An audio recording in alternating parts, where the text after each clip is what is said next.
Everything I do today is decided by AI, and I'm not allowed to say no. What happens when you let AI run your life for 24 hours? I'm not talking about just asking it a few questions.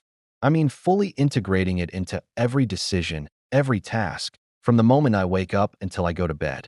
I decided to find out, and honestly, the results were not what I expected. They were, in a word, shocking.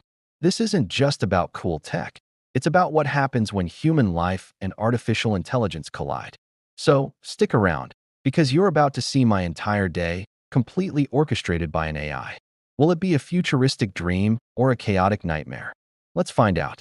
The experiment started the night before. I told my AI assistant, let's call it Aura for this video, that starting tomorrow, it would be my life's operating system. Its prime directive: optimize my day for productivity, health, and well-being. The first command from Aura arrived at 5:17 a.m.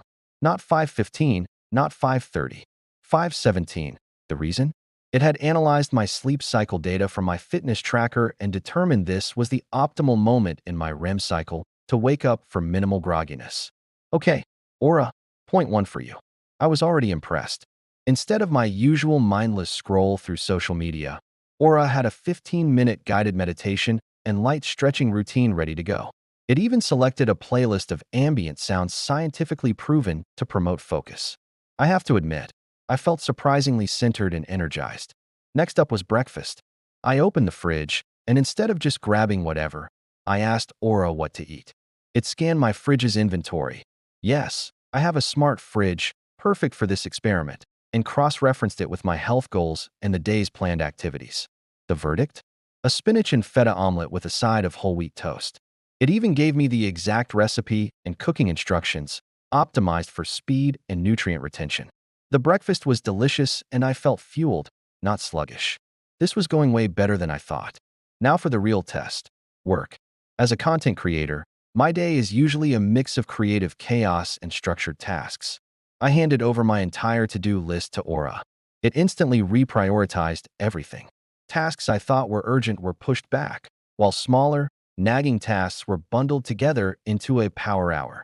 Aura's logic was that clearing these small items first would reduce cognitive load for the more demanding creative work later. It was like having the world's most efficient project manager living in my computer. It blocked out specific time slots for brainstorming, scripting, and even responding to emails, scheduling short breaks in between to prevent burnout. During my writing block, it even suggested a new angle for this very video based on trending search queries. It was like it knew what I needed before I did. The afternoon brought more surprises. My usual 2 p.m. slump was met with a notification from Aura: time for a 20-minute power walk. I've mapped a route that maximizes sun exposure for vitamin D synthesis. It wasn't just telling me to take a break, it was telling me how to take a break for maximum benefit. It even ordered my groceries for the week, finding the best deals across multiple stores and scheduling delivery for when I'd be home. This saved me at least an hour of planning and shopping. All these little optimizations started to add up, and I found myself with something I rarely have: free time. A solid 2 hours of it in the afternoon. So what does an AI recommend you do with free time? I was curious. I asked Aura to plan a leisure activity. I was expecting it to suggest I read a book or watch a documentary. Instead, it analyzed my past viewing history, my social media connections, and local event listings. It then suggested I visit a small, independent art gallery that had just opened downtown, featuring an artist whose style was similar to others I'd liked online. It even checked the traffic and told me the best time to leave. This was a place I never would have found on my own. It felt thoughtful.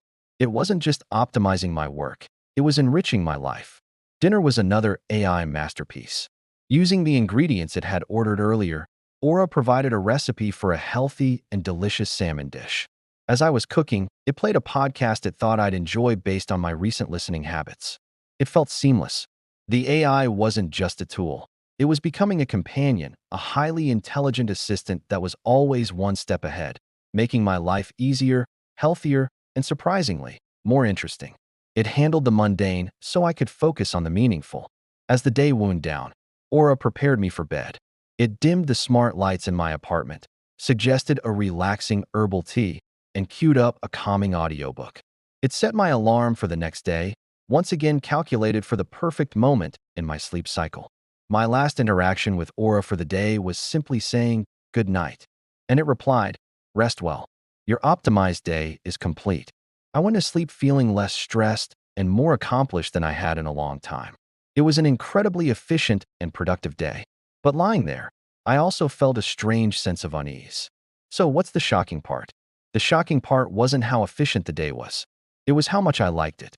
It was how easy it was to give up control. Aura made better, more rational decisions for my health and productivity than I usually do. It removed the friction from my life, but it also removed the spontaneity, the happy accidents, the joy of a random, unplanned decision that turns out to be amazing. That art gallery? It was a great suggestion, but what if I had felt like just wandering aimlessly and stumbling upon a coffee shop instead? The AI optimized for a known preference, but it couldn't account for a sudden, human whim. Living by AI for a day showed me its incredible potential. It can be a powerful partner, augmenting our abilities and freeing us from tedious tasks. It can help us be healthier, more productive versions of ourselves. But it also highlighted the importance of human choice, of intuition, and even of making this suboptimal decision just because it feels right. The perfect life, as designed by an algorithm, might be efficient, but is it truly living? My day with Aura was a glimpse into a possible future, one where we must consciously decide how much of our humanity we're willing to outsource. It's a powerful tool, but we need to remain the ones in charge. The key isn't to let AI run our lives, but to learn how to run our lives with AI. What do you think? Could you let an AI plan your day? Let me know in the comments below. This experiment really opened my eyes, and I'm so glad I could share it with you. If you enjoyed this journey into the future, make sure to hit that like button and subscribe for more content that explores the intersection of technology and everyday life. Thanks for watching, and I'll see you in the next one.